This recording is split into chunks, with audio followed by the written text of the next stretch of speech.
At the Gandesa front, and the first course they give you are exploding grenades, and the second is machine guns for memories to remember. If you want to write to me. Si me quieres escribir, ya sabes mi paradero. Si me quieres escribir, ya sabes mi paradero. En el frente de Gandesa, primera línea de fuego. En el frente de Gandesa, primera línea de fuego.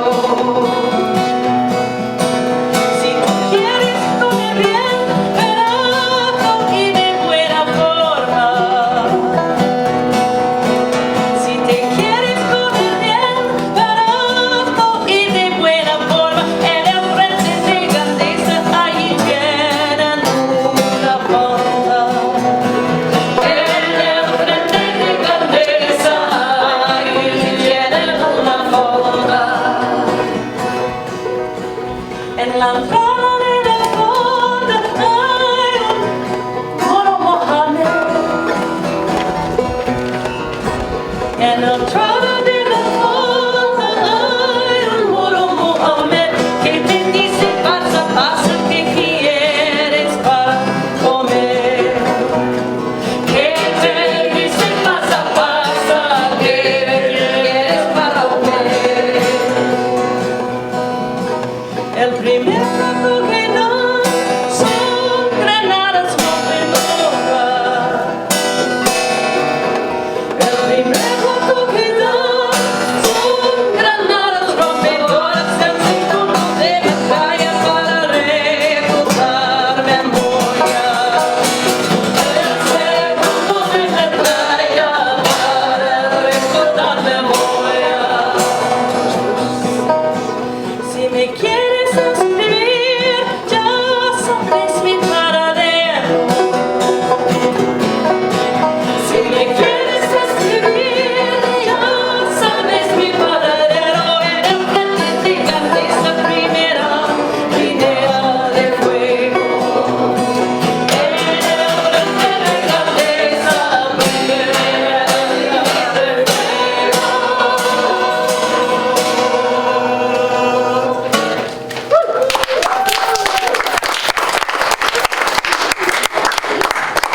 As Molly mentioned, my parents did want to write to each other, and they did all through the war. When you hear this, think of them being 22 and 23 years old, not the folks in their 70s that are reading it. I'm here, and I feel great. I've just received my helmet and ammunition belt. You should see me. The uniforms we wear make me look just like an American doughboy. It's hard to imagine myself as a soldier. Sometimes I get the feeling that we are a bunch of Boy Scouts playing war. I lay awake trying to understand my understanding of war. As a young child, it was something dreadful that my parents used to talk about.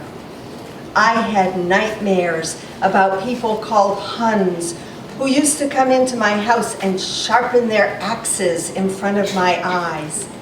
They would cut off everybody's heads, including my sister's.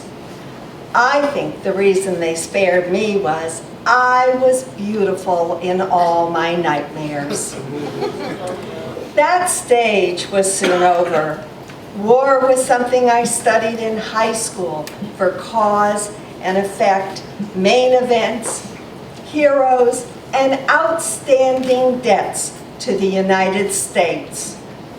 Movies on the World War were exciting, but a little boring except in the love interest sections. In college, I became conscious of the political and economic nature of war. I shouted slogans and argued at anti-war conferences.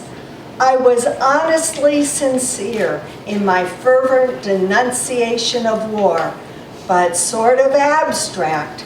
Well, War isn't so abstract today. It presses down on us. We're now in reserve position. The camp is busy cleaning new rifles. I had the special honor of being a machine gunner for our section. Boy, how I love that gun. I got it last night, took it apart, put it together a dozen times. This morning I got up at dawn to look at the gun again. It's a light machine gun, the pride of our section, with the firepower of 60 riflemen. So I'm pretty important. We are deciding on a name for the gun, but I shall secretly name it after you, Baby Ruth. You'd be surprised. It has many similarities to you. It's beautiful, a little awkward in spots, a little heavy, and oh, how I love to strip it. I treat it with such tenderness and actually sleep with it under my blanket. It's got to be protected. That gun means the life of the boys. Baby Ruth shoots straight from the shoulder and isn't going to miss. Give my regards to your machine gun. I wish I were a machine gun and could be with you in Spain. I swear, I never jam or be awkward, even in spots. I keep myself spotlessly cleaned and oiled. Honestly, I'd be no trouble at all. And if we got into a really tough spot, I'd just start singing, and that would scare the enemy away, all right, all right. Maybe after the day's work's over, I'd sidle up to you like one of those French women you wrote about and say, "Voulez-vous un jambon, celui?" Yesterday, I first realized the actuality of the war. An order came through for a labor detail. 8 of us marched 2 kilometers in a pouring rain through 6 inches of mud and water to the next town. Then we were told we were going to Belchite. The truck drove us over mountain ridges and flat tableland. It was an open truck and the rain lashed us in face and feet. We passed our former frontline trenches. They're narrow, zigzag, deep with sandbags piled on the parapets, half flooded with water, foreshadowing what we'll have to face in the trenches. On both sides of the road is stretched barbed wire and heavy steel spikes at an angle inclined toward us. The spikes are arranged in groups of 4 and used to stop tanks. In the open spaces between spikes are explosive mines. The approach to Belchite is beautiful. On both sides, fertile valleys surround the city. But Belchite itself, what a sight. The most miserable, depraving, horrible, and horrifying, stinking, reeking, etc. sight I've ever seen. War pictures cannot tell the story ever. Not one house was left untouched. Holes in the walls and floors, debris piled 6 feet high, and in the debris, pieces of bricks, furniture, mortar, ammunition belts, pieces of human flesh and bone. In one courtyard, I tripped over the body of a fascist partially decayed.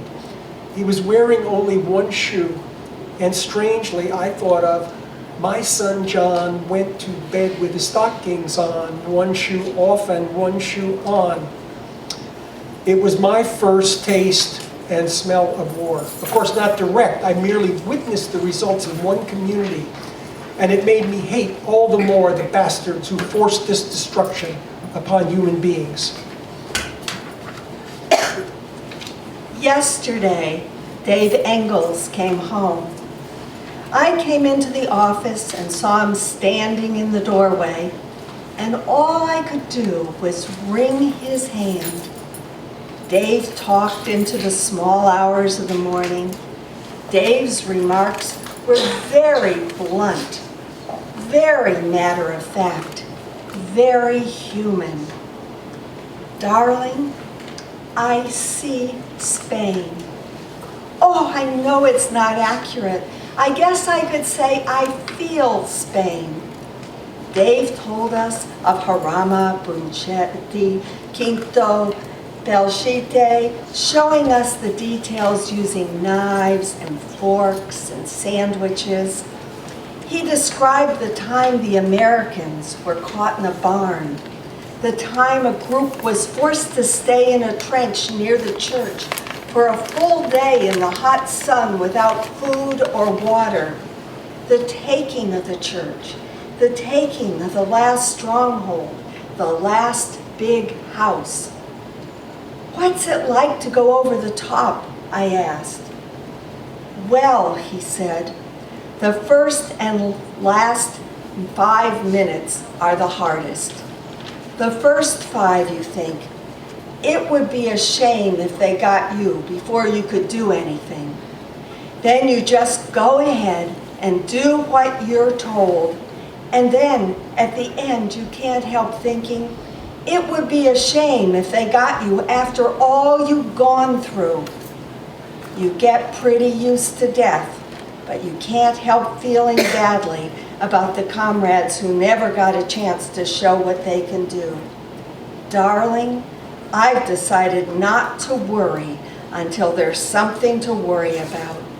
Don't forget to write me all about everything."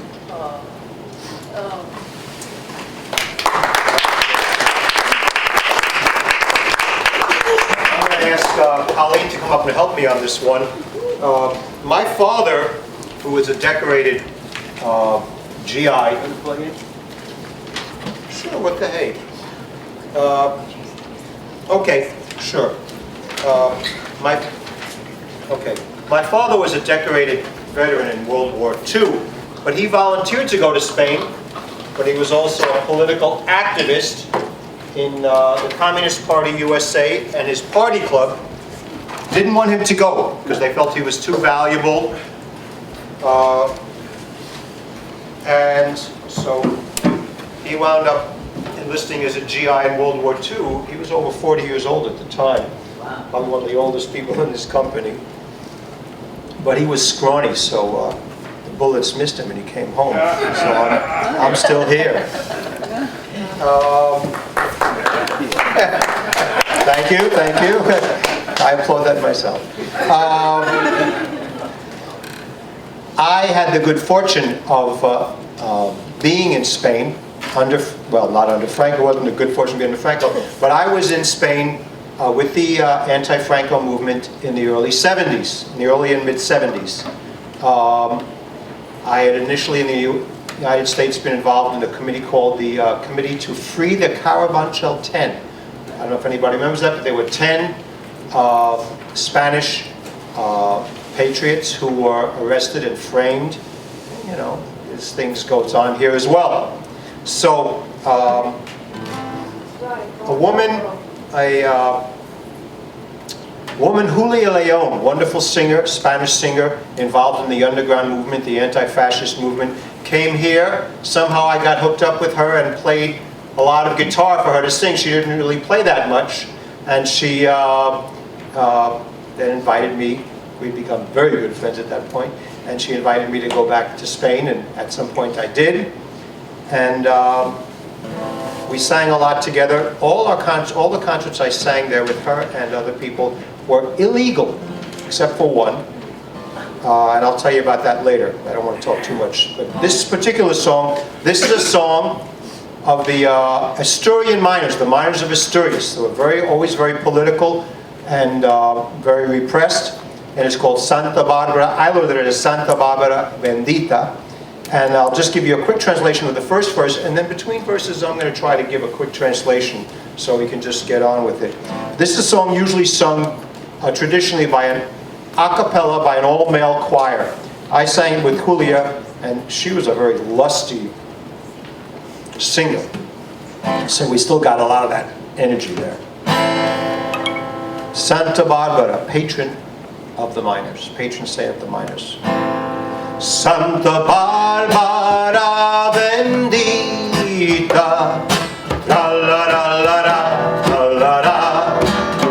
Santa Barbara bendita, la la la la la la la. Patrona de los mineros, mira, mira Marusina, mira, mira cómo vengo yo. Patrona de los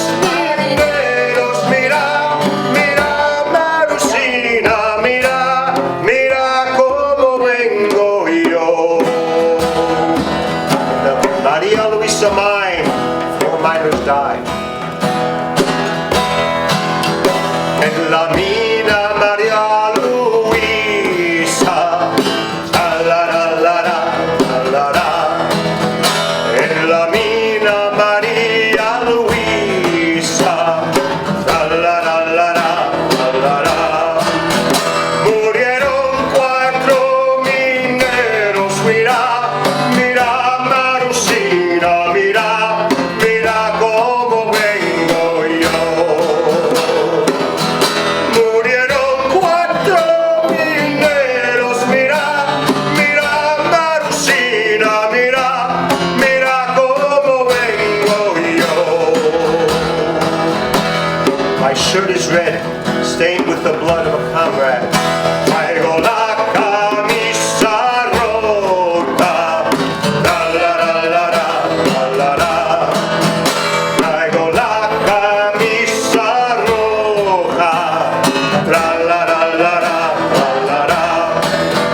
De sangre de un compañero, mira, mira Marusina, mira, mira cómo vengo yo.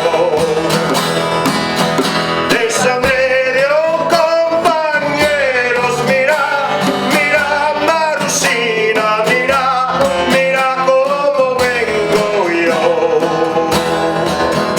My head is broken. A sergeant gave it to me. Traigo la cabeza rota, la la la la la la la. Traigo la cabeza rota, la la la la la la la. Que me la roto un sargento, mira, mira Marusina, mira, mira cómo vengo yo. Que me la roto un sargento, mira, mira Marusina, mira, mira cómo vengo yo. Now if you look for this song online, you won't see it written anywhere. But my friend Julia assures me they sang it. It says, I shit on the foreman, the investors, and the scabs. Yeah. Me cago en los capataces. La la la la la la la. Me cago en los capataces. La la la la la la la. Accionistas y esquiroles, mira, mira Marusina, mira, mira cómo vengo yo. Accionistas y esquiroles, mira, mira Marusina, mira, mira cómo vengo yo. Santa Bárbara bendita, la la la la la la la. Santa Bárbara bendita, la la la la la la la. Patrona de los mineros, mira, mira Marusina, mira, mira cómo vengo yo. Patrona de los mineros, mira, mira Marusina, mira, mira cómo vengo yo.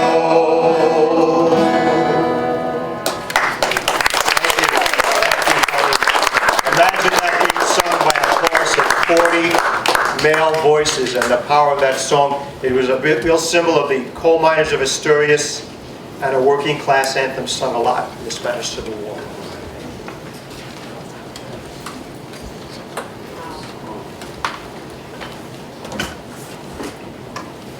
Can I take this out? Yes, that doesn't. All right.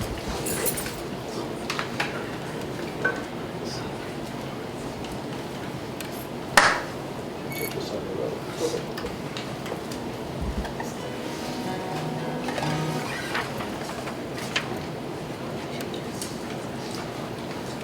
When I was young, I lived next door to a hero.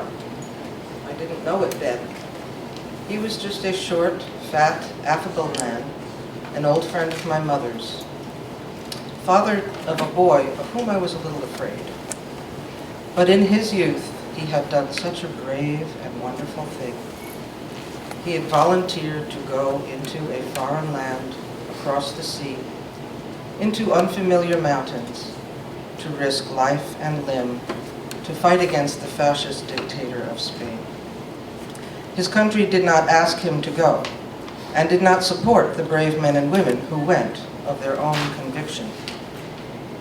I tried to picture him there, young, carrying a rifle, crawling on his belly, speaking Spanish, helping his comrades, getting shot at, shooting back, trying to keep his idealism, his belief in goodness and human rights at the forefront of his mind so as to crowd out the fear.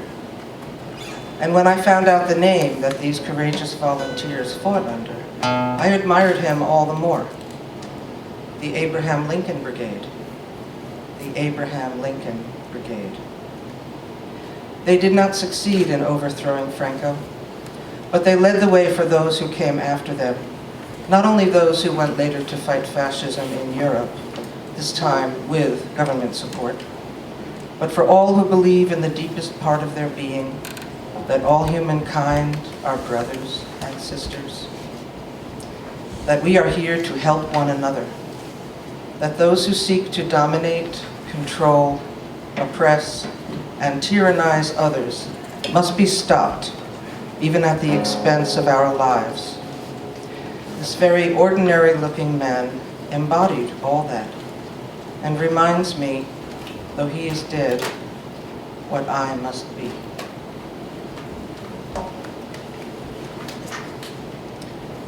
This is not a song that was...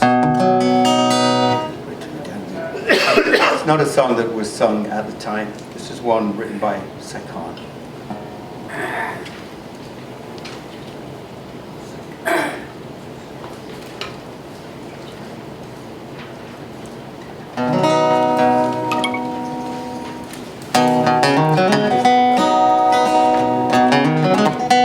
Who's that new guy? Just can't learn to well defend with old Eddie.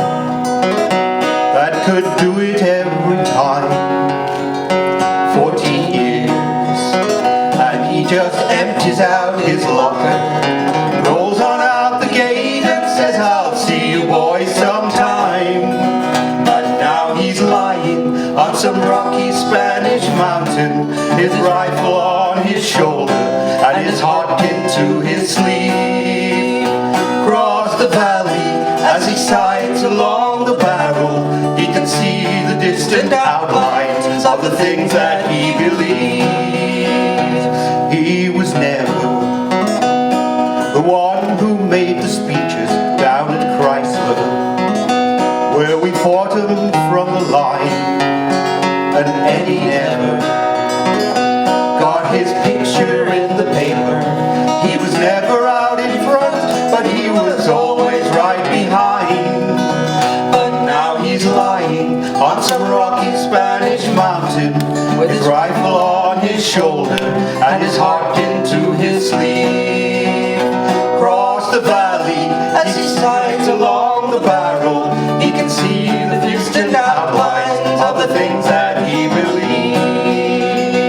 Don't you think there's something inside people like a spring, that life winds up so tight, till one day something snaps and all the power that's been coiled up inside of them comes breaking through like light. But now he's lying on some rocky Spanish mountain, with his rifle armed and broken, and his heart that pumps and bleeds. Through the dying, he can feel the future rushing, and it seems a little closer to the things that he believes.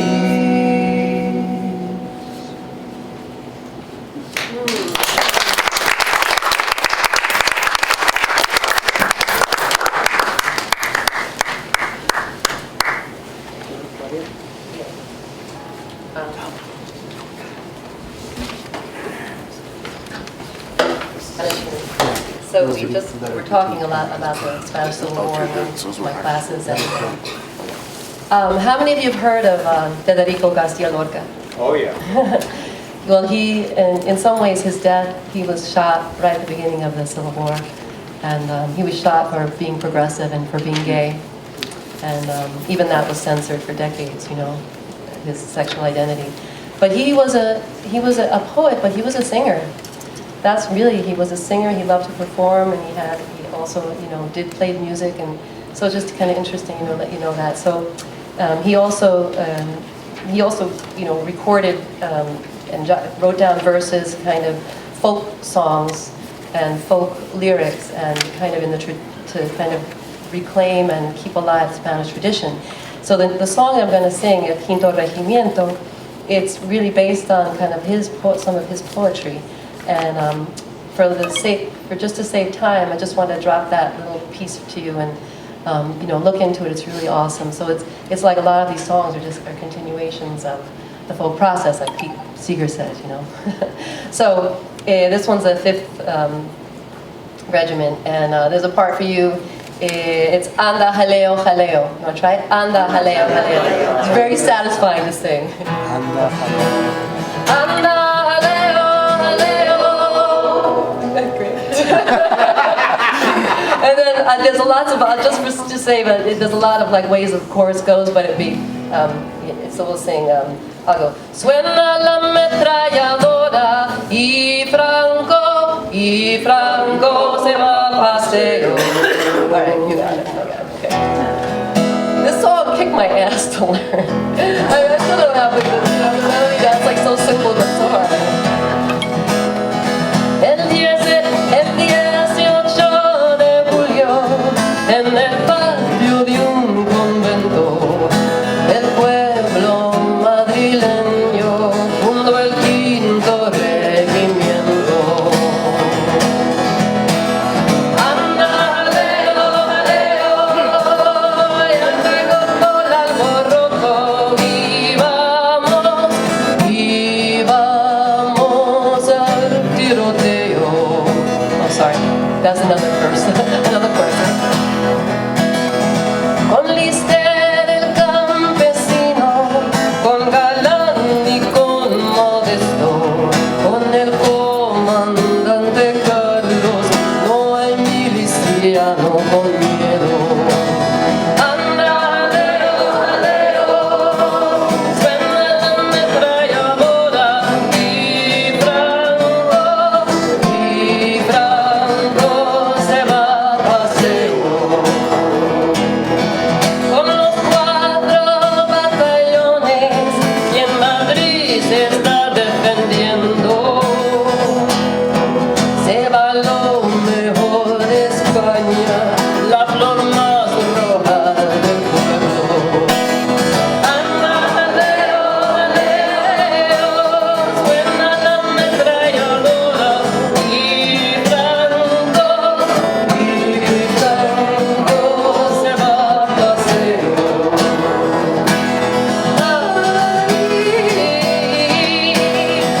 Con el quinto,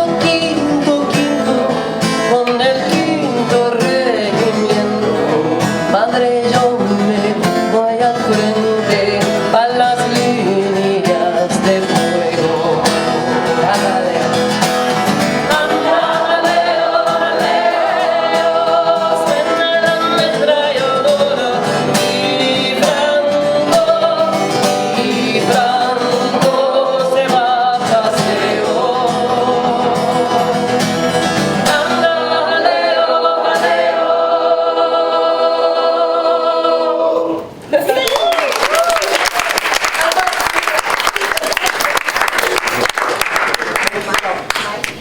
Oh, okay. Oh, I've heard it. I do Gringo Latin, that's what I do. Hey, it was beautiful. It was beautiful. Just want to say, a few people don't really, well, it's important to point out that the Spanish Civil War is where Hitler and the German army learned to use the tactics of blitzkrieg. The Spanish Civil War is where they trained and prepared for the Second World War. And there are people who think that the Second World War would not have been successful as it was for Hitler for so long, if they were stopped in Spain. And if you want to see, to me, one of my favorite paintings, it used to be in New York City, but they moved it away, there are 3 versions of it. I used to sit for hours in front of Picasso's Guernica, which is the most extraordinary painting and really shows you what happened in the Blitzkrieg. And because that was a famous incident of that. Just a few quick things. When my friend Julia visited me in New York, we went to a peace demonstration. It was 1973, and we all went out to Central Park, and we spread out our picnic blankets, and we brought food. And she said, "Oh, how nice it is the way you have a demonstration here. It's so nice, so peaceful." I said, "How do you have a demonstration there?" Well, in Spain, it was illegal. I forget what the numbers were, something like 6, maybe 10. It was illegal for more than 10 people to congregate, maybe even less, at one place. It was a demonstration, and the Guardia Civil, the police, who were like really militarized, came and threw you in jail, and not for a couple of days either. It was training for what happens now. Well, whatever. In any case, and when I was in Spain, and I was there for about 4 months in 1974, and I wanted to go to one of the demonstrations, and I said, "You can't. You really can't come to a demonstration because you have to speak Spanish a lot better. You have to know Madrid a lot better." Because how would they demonstrate? Everybody knew. The police knew, because they knew they were police spies. They'd have arranged for a demonstration to be, let's say, in one part of Madrid, and people would mill around in small groups. They would make sure there wasn't big groups, small groups, and someone would give a signal. Out come would the banners, and they'd march very quickly before the police could get them. And while they were marching, they would pass the word, "Meet again at such and such a place," and then bingo, they were gone. Now the second time, there were less cops there because they didn't know, because so they kept passing. That's how they would have demonstrations. There were spot demonstrations all over the place. Flash mob. Now I went there. Social media. What's that? Social media. Social media, there you go. Yeah, maybe that was the first flash mob. All right, canción. Okay, all right, so this song is one of Europe's best-known protest songs in many languages. It was sung then. It was brought by the Ernst Thälmann Battalion from Germany. There were lots of anti-fascists. And you can sing this with me, you shall probably know it. Far and wide as the eye can wander, deep and broad are everywhere. Not a bird sings out to cheer us, both are standing gaunt and bare. We are the bebop soldiers, marching with our spades to the bar. Up and down the guards are pacing, no one can go through. Flight would mean a sure death facing, guns and barbed wire greet our view.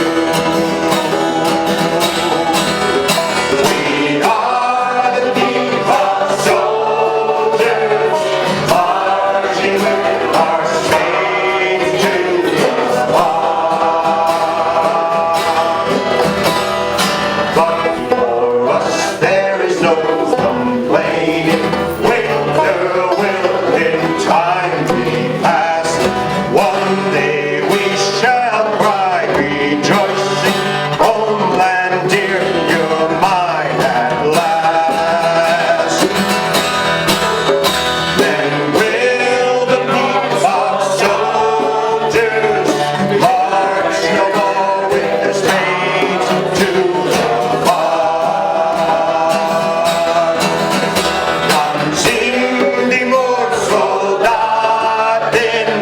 nicht mehr mit der Spaten ins Moor.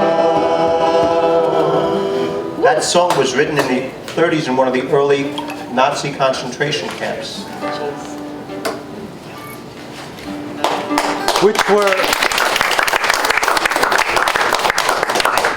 which were initially extra-legal, completely outside of the judicial process for political prisoners. No, it's German. German. It was for German communists and socialists. It's originally written in German, but it was translated in many languages, and it's still sung. It is one of the most popular protest songs, peace songs, in Europe today. And I think it was written for, I think it was a camp for mostly Well, communists. when they first sang it in the concentration camp, the German soldiers thought it was about them in a positive way, and they started singing along by the end of it. Wow, that's...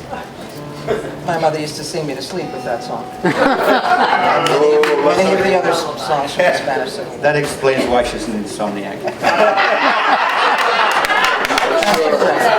What? Pete Box Soldiers. Lullaby that and a lot of these other songs. P-E-A-T. English or German? English. This is Utah Phillips's introduction to the next song we're going to sing by Utah called Eddie's Song. I was in Chicago, invited to play at a nightclub, the Old Quiet Night. I went in early, about 3 o'clock in the afternoon, to look at the room. The janitor had taken the garbage out and was in the big hall, sitting alone at a baby grand piano on the stage, with nothing but the night light on over his head. He was playing the Moonlight Sonata, beautifully. I looked closely and saw that he was playing with only one hand. His other arm was a stump just below the elbow. A square, powerful man, face deeply lined, with a great shock of white hair. He began to pound the piano with his one good hand and sing in a rumbling baritone voice, Freiheit, freedom, a song of the Talman Colonna during the Spanish Civil War. And then he sang Los Cuatros Generales, Jarama Valley, and the Pete Box Soldiers. That's how I met Eddie Balchowski. Eddie had been a concert pianist before he joined the International Brigades to fight against Franco and the fascists in Spain. Crossing the Ebro River, Eddie's arm was smashed. They put him on morphine in a field hospital, which turned him into a junkie for the next 30 years of his life.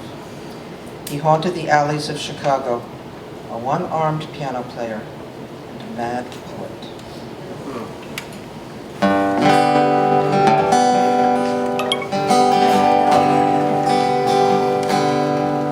Standing in your shadows, afraid to go outside, I could listen to your music all night long. But the world keeps on changing, there's still no place to hide. I know that we can't change it with a song. One hand on the keyboard and moonlight fills the room. One hand on the Ebro, no regrets. One hand on tomorrow, reaching for the sun. One hand on the sun that never sets. The white cliffs of Gandazer lie sleeping in the rain. I guess some places always have their kings. Now I hear you singing the forgotten songs of Spain. I wish we could remember all those things. One hand on the keyboard, moonlight fills the room. One hand on the Ebro, no regrets. One hand on tomorrow, reaching for the sun. One hand on the sun that never sets. I thought that I had trouble when I was on the loose. It must have been the carnival instead. Now I hear our children, they're singing, what's the use? They drop a little something for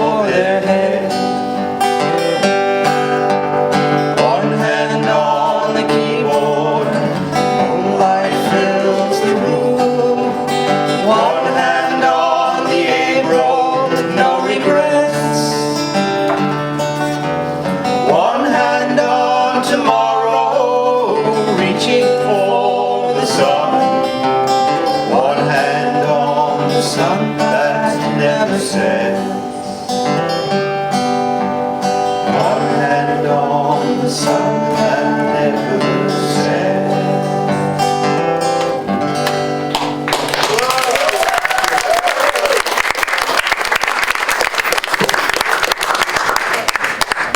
Wow, that last line is kind of a very interesting segue to, the fact that for many people, for all of us, I have a brother who's a Vietnam veteran, and the sun's never set for him in terms of the war, It's like he just lives with it every day, pretty much. And one of the consequences of war is that, and especially in the Spanish Civil War, it created a huge, wresting of people from their homelands, and the exiled people. I can't imagine the horror of exile, how hard it is. And one of the people that, among many people, hundreds of thousands of people that left Spain was Rafael Alberti. He was an amazing poet of the generation of 27, just like Garcia Lorca, and he wrote a poem called, and it was set to music, and so I thought I'd bring in the song to the workshop because it's metaphorical, and it reminds me of, the dove was mistaken, right? And so there are many ways to interpret it. I interpret it as, we could have gone down the road of justice and community or fascism, so the dove was mistaken. And also, that there were mistakes made in the Spanish Civil War and a lot of infighting and factionalism, and that didn't help, So I'll just read it's just a short poem. It says, the dove was mistaken, she was wrong. To go north, she went south. She thought wheat was water, she was wrong. She thought the sea was the sky, that night was morning. She was wrong, she was mistaken. That the stars were dew, that heat was snow. She was wrong. That your skirt was her blouse, that your heart was her home. She was wrong. She was mistaken. She slept at the shore, you at the top of a branch. The dove was mistaken, she was wrong. So here's the, and Ana, I learned this song a long time ago from Ana Belén. I don't know if you remember, she was a really great Spanish singer. So. And if you want to play a D minor on that violin, you're welcome to. Se equivocó la paloma, se equivocaba. Por ir al norte fue al sur, creyó que el trigo era agua, se equivocaba. Creyó que el mar era el cielo, que la noche la mañana, se equivocaba. Se equivocaba, que las estrellas, rocío, que la calor, la nevada, se equivocaba, se equivocaba,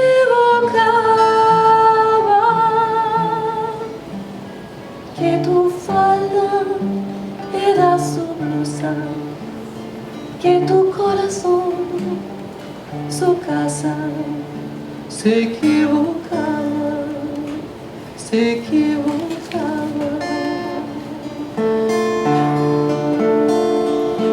Ella se durmió en la orilla,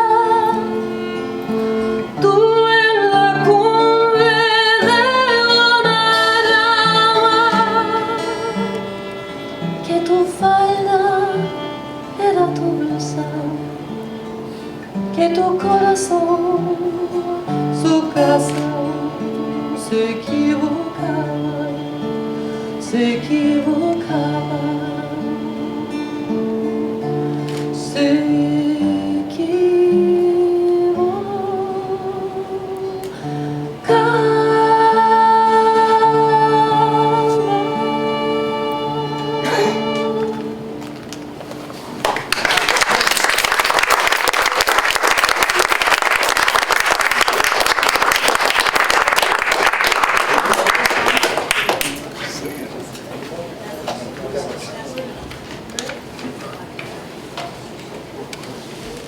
It's another, I think, anonymous song from the war.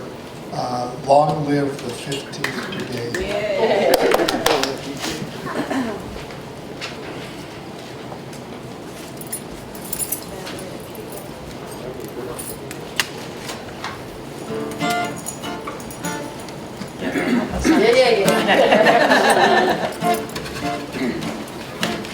Viva la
Dear George, I saw the film Blockade yesterday.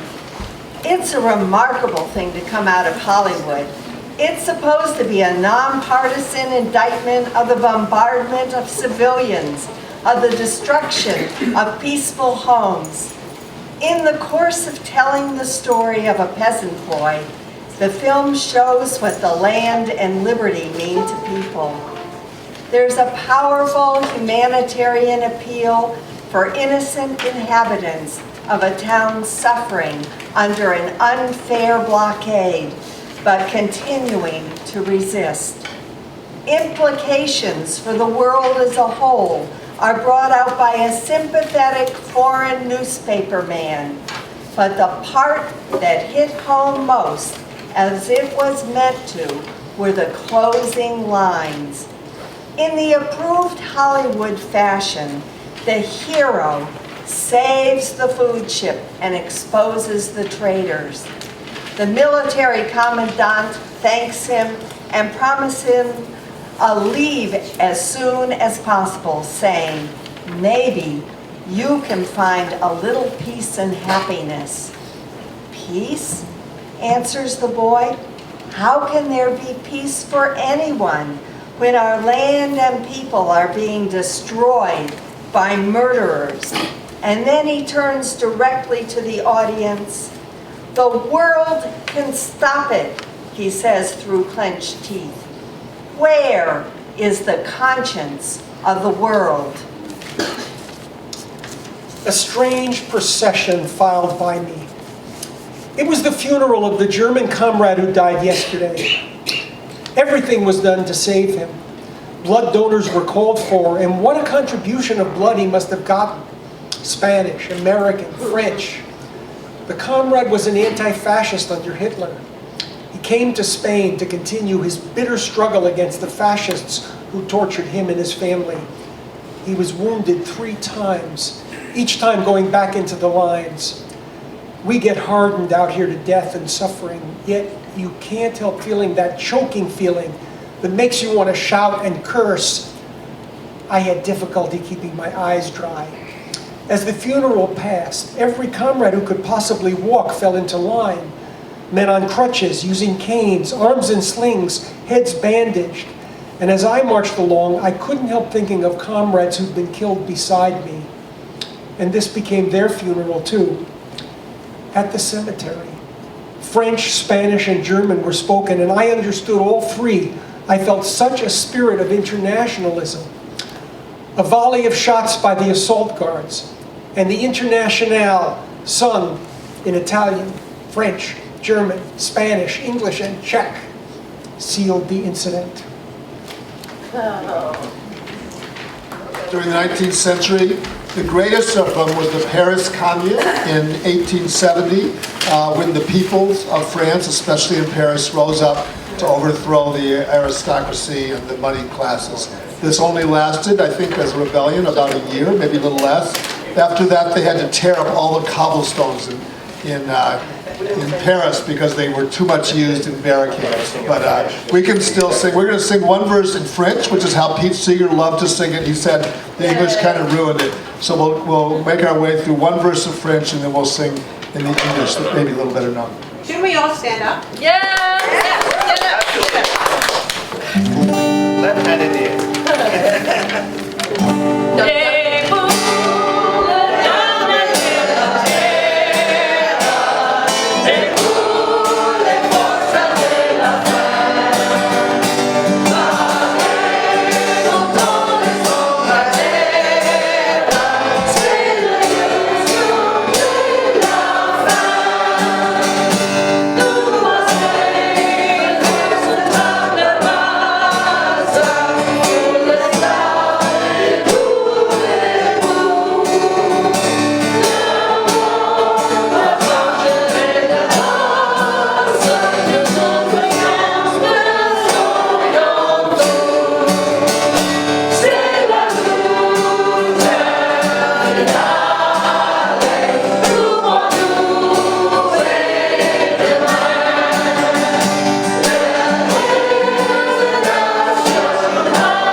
And we're very fortunate because we timed this out beautifully, which is why I didn't call on you, Dave. But now we have another song from Dave Tarnow. He's ready to sing for us. And we have a few more minutes. Okay, just one more song, and I neglected at the beginning to thank, is it Tim? Tom, who gave us the sound, and we couldn't have done without it.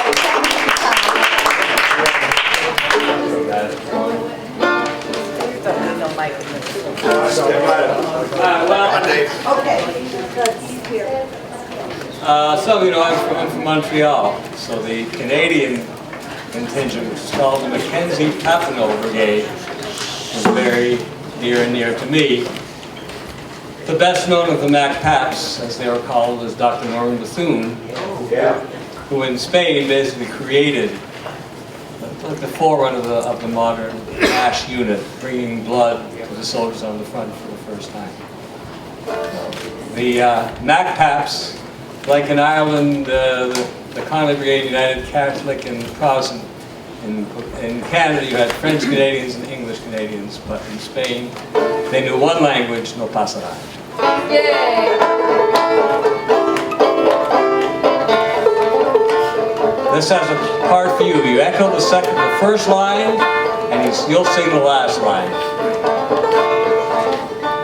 The winds of war in 35. Sing that. The winds of war in 35. The world turns its back on the rising fascist tide.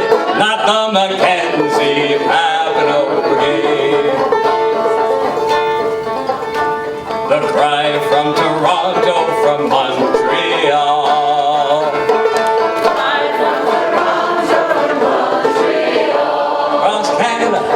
Unions rally to the call of the Mackenzie Kattau Brigade. To France, to Spain, cross the Pyrenees. To France, to Spain, cross the Pyrenees. Some try by boat and are blown out of the seas. The Mackenzie Kattau Brigade.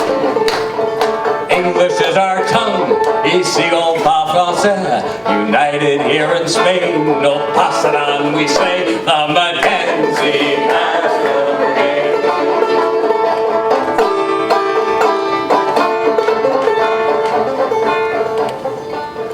Fighting at Arama and Aragon.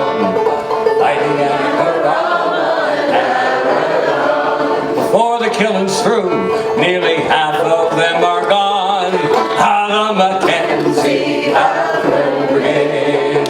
On the battlefield, neath the Spanish moon. On the battlefield, neath the Spanish moon. Come driving out to heal us, our medic Doc Bethune of the Mackenzie Kattau Brigade. English is our tongue, ici on parle français. United here in Spain, no pasarán, we say. The Mackenzie Kattau Brigade.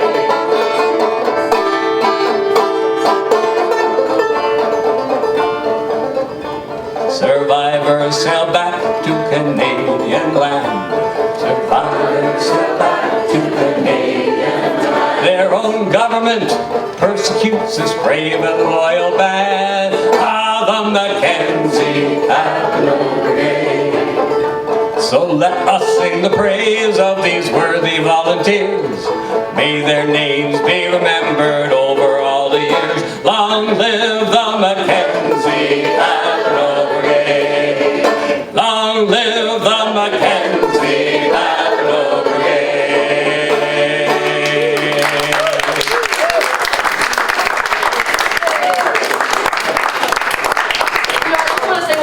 The No Pasarán, that was La Pasionaria. Battle in the depth of my despair, when I saw La Pasionaria with a flower in her hair. In a postcard by Picasso, so defiant and serene, with the mercy of a mother and as grand as any queen. She had gathered all her children under many different drums in the power of her promise when the revolution comes. In the darkness and disorder, in the fire of our fears, she bound our broken bodies in the rainbow of her tears. In the hour of our triumph, with a promise to prevail, and another for the future in the hour that we fail. And so, my friend and comrade, as you go across the sea, I ask no shining souvenirs, but only send to me the finest rum of Cuba from the finest sugar cane, and a postcard up by Picasso when you reach the coast of Spain. And remember till tomorrow, as we leave our banners furled, that it only took 6 days to make and 10 to change the world. Light a candle for Durruti, and we'll honor all the brave with a roll call of the fallen in the dust on Franco's grave.